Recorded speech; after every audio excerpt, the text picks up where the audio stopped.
you believe, help me understand this. You believe that there's going to be tremendous demand for AI training and for chips that do that well,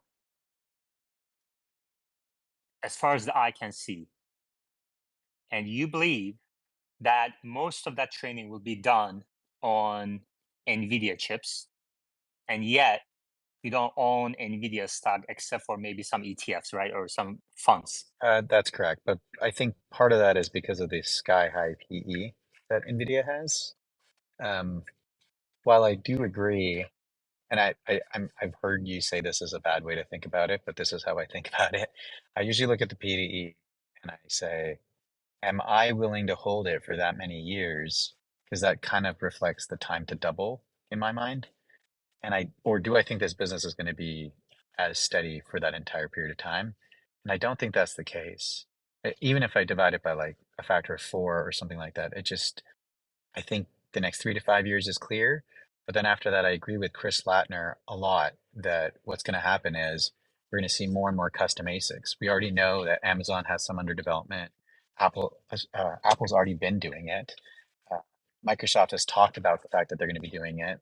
So Tesla's already doing it. Google's already doing it. So like their customer base starts to dwindle. I would be surprised if Facebook's not already doing it, given their headsets.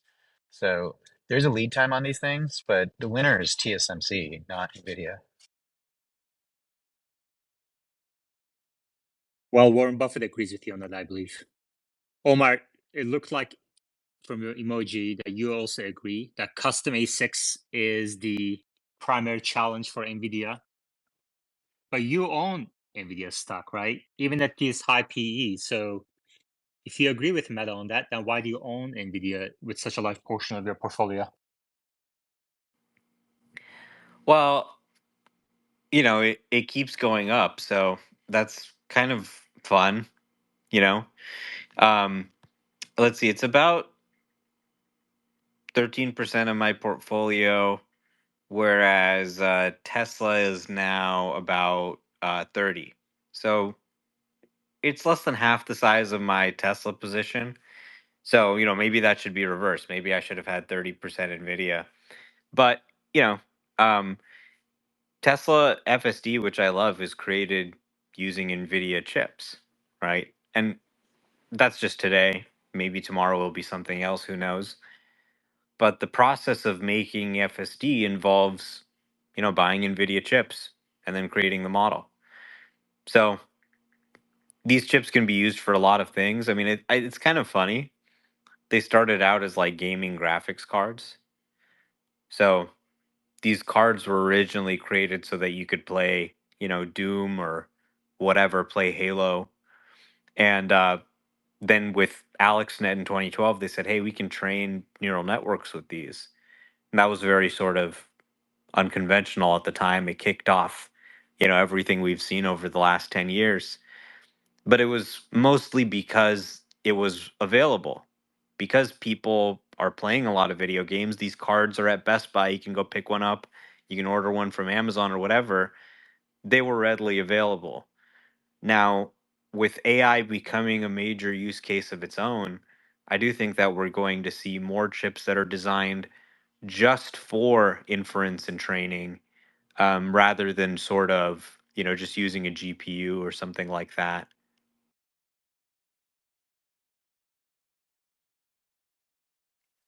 Thanks, Omar. So NVIDIA, I saw a tweet the other day that said NVIDIA rode the wave of gaming and then rode the wave of crypto and now is riding the wave of AI. And it's been the same CEO, right? The founder CEO who's been at the helm for all three of those waves. Is that correct? Yeah. Yeah. How would you compare him to Elon?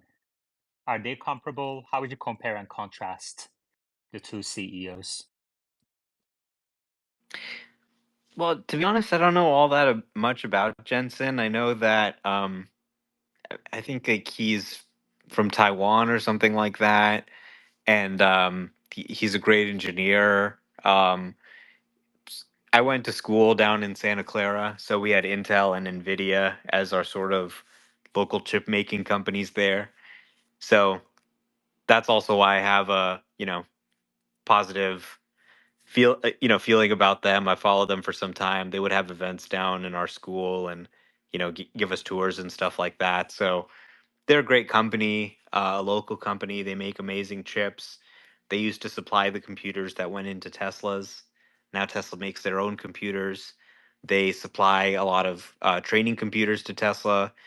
So, I mean, they're making the chips that are making FSD happen. They're training FSD 12 on these NVIDIA DGX systems. So, yeah, I think it's great. I mean, do they have a monopoly on stochastic gradient descent and matrix multiplication? Of course not. Anyone could make a chip and the market could change in the future, but um, they're just executing extremely well on, delivering those products to the market. But almost everybody who is buying these DGX products, they wish they didn't have to. They're not happy customers the way you might buy a Tesla and it's expensive, but you're so happy with it. They're all thinking there needs to be some way for us to cut this because Nvidia is reporting 70% margins. So they're all trying to do their things. Google says they're doing 90% of their training on TPUs. Microsoft is apparently doing their own chips. Everybody and their mom's doing a chip. Tesla, of course, is doing Dojo. They have their own AI inference chip. So, and people are looking at using AMD and using other chips. There have been a lot of sort of open source projects to sort of have better compatibility and better utility out of the other, graphics cards that are much cheaper priced. But for now they have kind of a bit of a moat. I think there's also other factors to consider. Like most developers are not going to build their own server farms. So most small startups, most mid-sized companies, they're going to end up using cloud offerings. As those cloud offerings start to offer their own custom chips and they start really incentivizing them from a financial perspective, we're going to see companies basically start using those as opposed to NVIDIA. Let's say, for sake of argument, let's say NVIDIA is twice as good as a custom Amazon chip in the future, and you can pay to use the Amazon chip, and it costs you less than half the price of using the NVIDIA chip. You're going to switch over. And theoretically, with 70% margins, there's a lot of room for Amazon to be able to make a chip that's maybe worse than NVIDIA, but still at a dollar per compute perspective, it's still more effective. There are very few use cases in AI that need that much performance in a real-time inference style uh, use case. Most of these cases are like batch processing, or they're more cost sensitive. And so that's probably what people are going to be optimizing.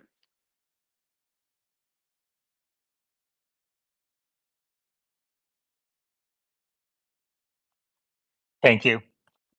Nvidia stock is up about 30% year to date, and Tesla's down about 25% year to date. Do you guys think that this will change in the second half of 2020, in the rest of 2024, or do you think this will continue? Omar pointed to the momentum in Nvidia stock. I think that's a really good point. There's a momentum going on. High PE. Let's start with Meta. Yeah, it's hard for me to say what the stock will do. I think very often, the more you know about the engineering side of things, the more easy it is to be wrong on what the rest of the market will do.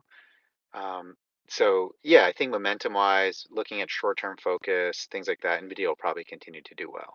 But longer term, the things I would look out for is if Amazon announces we've built a big data center with our own chipset, or Microsoft does a similar thing. We already know Google's offering a huge amount of TPUs, and TensorFlow and various other, formats make it easy to use those things. And we are starting to see a lot more papers coming out using JAX, even though um, TensorFlow didn't take off, JAX is taking off. And again, these are things that make porting to uh, other chipsets very easy. So the real thing to watch for is in my opinion, is Amazon or Microsoft to a degree, but I would say probably Amazon's a bigger factor, launching their own custom chipset and making it available from a cloud perspective. And then the second thing I would watch for is the popularity of things that are targeting replacing CUDA, things like Mojo and various other things like that.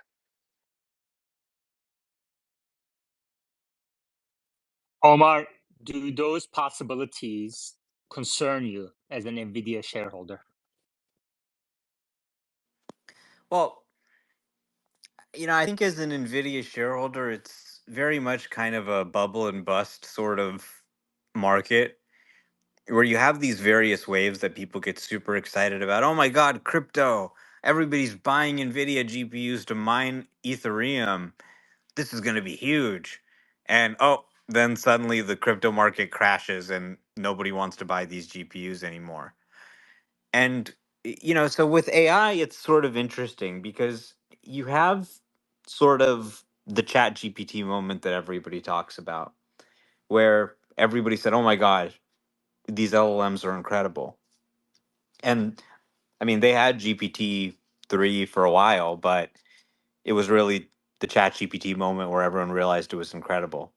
So this basically kicked off a wave of spending. Everyone trying to train models, create these AI projects, create these AI features to try and make money. And this the sort of chatbot wars, Google's chatbot versus OpenAI's chatbot, who's got the best chatbot, and all this sort of stuff. Generative AI and the cloud services buying a ton of these things. So you really have a ton of growth for Nvidia, just driven by the fact that everybody's placing all these orders for GPUs with because it's so hyped up right now. Everybody wants to build these AI features. Essentially, the VCs take money from pension funds and retirement funds and things like that. And then they go give the money to the companies. And then the companies go give all the money to the cloud services. And then the cloud services give all the money to NVIDIA.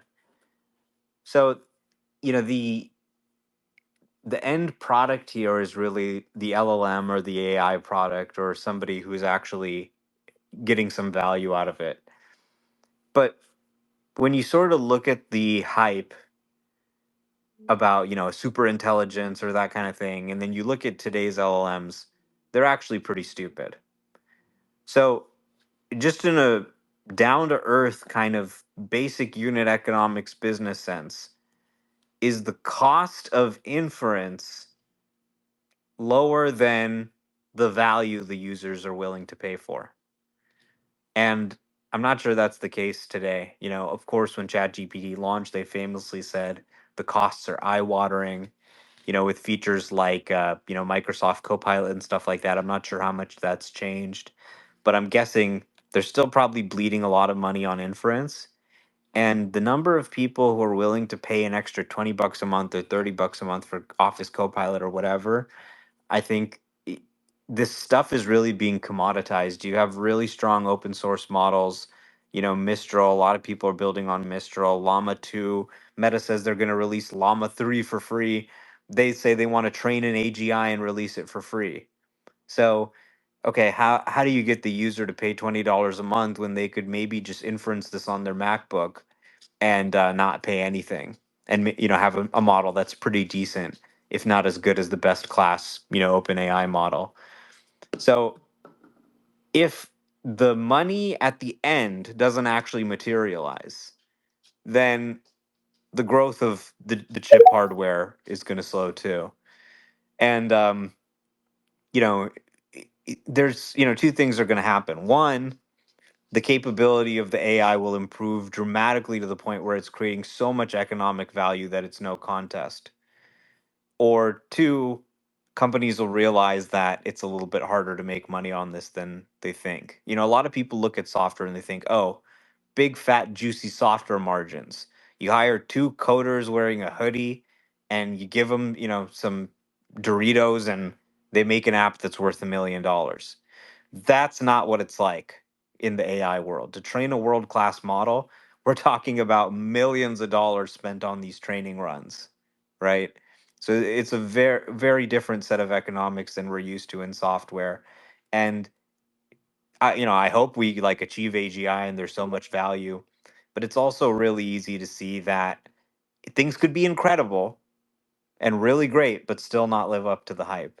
And this is why I kind of like Tesla as one of the most undervalued AI plays. Most of these other names are trading at all-time highs, the sort of Magnificent Seven tech names, and Tesla's trading at a significant discount, really. And it is a company that can actually make money in AI Yeah. because they have these cars and they can sell an FSD package and they can turn a profit. Machine, do you have any thoughts on the matter? Welcome. Yeah, if you can hear me okay, I'm standing outside a cliff by the ocean, so there might be waves crashing. But I had to. Don't jump. Don't jump. Well, It's not worth it. I had an amazing The experience. stock will recover. It's a little hard to hear you, Machine. It sounds like you're not eating something right now. Well, listen, when I heard Meta and Omar talking about Nvidia's PE ratio and misapplying it, I almost jumped off the cliff just from hearing such bad financial analysis. But I had an amazing experience because for the first time, I stood on the edge of this cliff looking at the ocean and I just peed off the cliff. This was an amazing feeling. There's nothing more freeing than peeing in nature. But I would say this discussion on PE ratio with NVIDIA, you really have to look at the quarterly earnings because there's such massive earnings growth over the past year that their earnings in the last quarter was like 3 or 4 times higher than it was a year ago. So if you look at trailing 12 months, it's really not useful because their earnings 4 quarters ago were like 50 cents. And last quarter it was $3.70. So if you took their last quarter, annualized it, they're operating at a PE ratio of like 42. Now the question really becomes how much more growth is there going to be even in the next year? And I'm not an expert on this market, but when I hear all these points about why inevitably other players will come in and take market share, I don't disagree. But I really find it hard to believe that these market players are going to significantly affect purchases of NVIDIA chips over the next year. So the question becomes, are there other factors like China? What is stopping people from buying NVIDIA chips in 2024? Because by the end of this year, if they have any more revenue growth and similar margins, then their earnings for the entire year of 2024 are going to be something Okay, like thank you. Your sound quality is horrendous. Meta, this Yeah, guy comes in here and then he goes on about his stupid jokes and then goes on with his poor sound quality. And all he says is P ratio, historical forward PE. That's all literally he said. And he said in 20 minutes. Meta? yeah. I think the key to understanding when you're looking at forward growth is I think everybody's looking at Nvidia like it's a software company. It's not a software company. They're painting all tech companies like they're the same thing. Silicon companies have forever been more like a commodity, in my opinion, than a moat. There will be a onslaught of competitive chips. Ultimately, it just comes down to dollars per compute. So the margins will compress, and we already see it, right? Google's already competing with TPUs, like Omar quoted. Their computers already on those TPUs. They've already opened up a lot of their TPUs to outside parties. And when they launched Gemini, they also launched uh, so centers with more compute. And it's not like they're just going to toss their old chipsets away. So as those new chipsets are not being used, those older chipsets are not being used, those become available on the cheap. So these ASICs are just going to flood the market. And I think people are looking at NVIDIA like, even when Elon says Tesla's going to be spending billions of dollars into the future, I don't know that's billions of dollars necessarily only on NVIDIA. If at any point Dojo becomes cost competitive on a dollar basis with NVIDIA, why would they spend any more money on NVIDIA rather than buying more and more Dojo and driving that cost down for themselves? So I think every company is going to have application specific stuff that they need to do. and that's going to drive the cost down. And while Nvidia could be like the best generic solution for transformers, unless they compress their margins to be competitive, everybody else is just going to go with fabrication. And we already know Intel is already working on this, and there's a new startup that Sam Altman has invested in that's also trying to bring fabrication back to the United States. So if Silicon Valley ever becomes, it's one of those things where once you've All right. fabricated it, I did. each individual Thank you. circuit costs you less. All right. All right. Everybody has poor sound quality today. It's like a race. I Who's was gonna gonna have the say. worst? Yeah. So One last Omar, thing would I you, want to say on Omar, this. Omar, would you, before you say your piece, would you please summarize what Machine said and what Meta said, and put it in plain English for the rest of us? Well, Machine said that when you look at Nvidia's forward growth, they look cheap. And I would agree, assuming that growth materializes. I mean, this is a company that really has three big customers that are driving all their earnings growth. If you got one or two of these, and by the way, very smart customers to say, hey, we are, we're providing a service where, throw in your same training job and we can do it for a fraction of the cost or whatever on our Microsoft chips, then, you know, that could be an issue. I don't see that really happening anytime soon. But I mean, with Tesla, the way I kind of look at it is, you know, creating AI training supercomputers is just one thing Tesla does. It's sort of one of the startups within the company. And you can say, okay, well, Dojo's not anywhere near as successful as the NVIDIA DGX system, of course. And that's true. But they're going to continue working on it 1.5, 2, 3. I honestly would not count Pete Bannon out. And while NVIDIA is really dependent on other end customers, Tesla's kind of in a unique position with Dojo where they have so much demand for just by themselves for compute and so much ability to potentially monetize it with Optimus and the bot that they're not really in that position where they can get cut out. They're building this just for themselves. And I think if they can sell it to others, that's kind of a bonus. So when I think about sort of Nvidia and Tesla, and I agree, you don't want to just equate all tech companies. This is a commodity business. I mean, not a commodity business. It's a physical business, right? So software is very different. You have high margins. When you have something that's physical, sometimes you make too much. Sometimes you make too little. There's, the physical world, the physical market, the economy that affects these things. And, that creates financial issues that companies that are purely digital don't have to deal with. So, I'm cautious, but I'm holding. I think it would be kind of foolish to sell now with the momentum they have. But if I saw things, materially change, then I would consider trimming it down. Machine, and then Henry, and then let's see if Yutzi wants to join in the conversation on NVIDIA. Machine? Yeah, I just think I agree with Omar's points. I agree with Meta's points. I just think they're going to occur over a longer time frame, and I just think that possibly in the next year or so that it's going to mostly still be steady demand. I mean, I don't know that for sure, and so I'm going to be a little careful. I was more bullish on Nvidia when they were in the 400s, obviously because that's a cheaper value, and that happened with the same earnings. It's not like there was a new earnings report. They just went up, 30% since the last earnings report. You could have bought them 30% cheaper before, which I did. I bought them 20% ago. It was calls, so those are up 40%. So as of today, I exited this position because when a stock goes up 30% in a month, there's a decent chance of a correction, and everything else is at all-time highs. So I'm going to wait and see what comes out of their next earnings report and make a decision then. I'm just saying, big picture, to compare them to Tesla, one company has growing earnings with a clear path to higher valuation. Nvidia has a clear path to possibly, I'm just saying possibly, going up another 40% if their earnings this year come in a certain way, which is possible. Whereas Tesla, to argue that Tesla is a better PE ratio is insane. Tesla's PE ratio is 60, and it's decreasing quarter over quarter. So I'm not saying it's not a better investment trading wise right now, but in terms of like expecting a rise, valuation wise, it's less likely, in my opinion.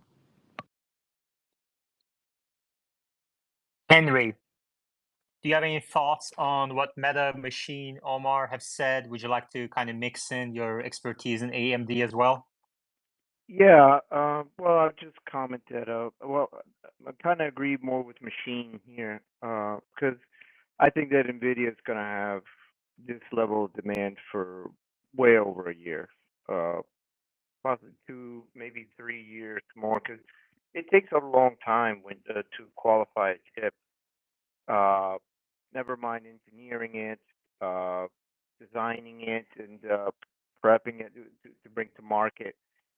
I know that some of these chips everyone's talking about, they're going to be in-house chips, but it really takes at least a year for you to qualify. You got to qualify from a security point of view as well. It takes a really long time, and I think that Nvidia is going to have minimum 2 years of this level of demand and rising.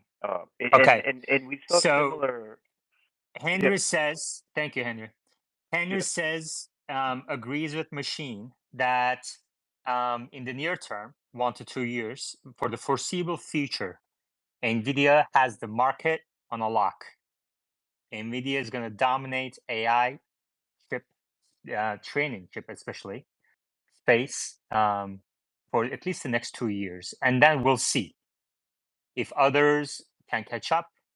Let's say, from Henry's perspective, maybe AMD will come out with an AI inference chip that challenges Nvidia.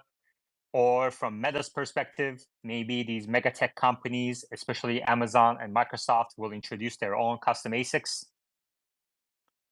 But for the next year, as Omar said, momentum should help Nvidia's stock. I think that's a summary of all the points up to this point. Yutzi, what are your thoughts? Do you have any thoughts on Nvidia, AMD? I think you summed it up pretty well. The only thing I was going to add was that I'd be a little less optimistic on Nvidia. Or actually, let me rephrase that. I'd be more optimistic on Nvidia if their margins weren't so high. Those are just going to be competed away, and I think you're right that they maybe have a advantage for a couple years. But I think some of these companies would probably want to pre-announce that they're going to start investing in some of their projects. I mean, you think about how much Meta spent in, not actually the Meta guy up here, how much Facebook spent on R&D in the last couple years on just dumb projects. I think you'll see a lot of that spending going to chips. So if you have 70% margins, competition will definitely lower that. One thing about sort of trying to call the top, as Machine said, is you have to remember the median market participant is a little bit stupid. So a name will usually run a little bit further ahead or a little further below what you expect, I think, if you're informed, because the median participant is kind of uninformed in my experience. Like, I probably wouldn't have projected Tesla would have gotten to $1.2 trillion market cap when it did. But I think, you know, when a name is on a run, like Nvidia is, it tends to go a little bit further than any rational investor would imagine, and then correct.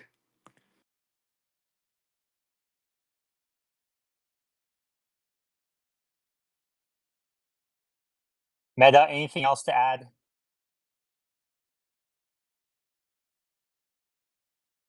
I think the only thing I would add is I agree that at least the next year looks pretty solid.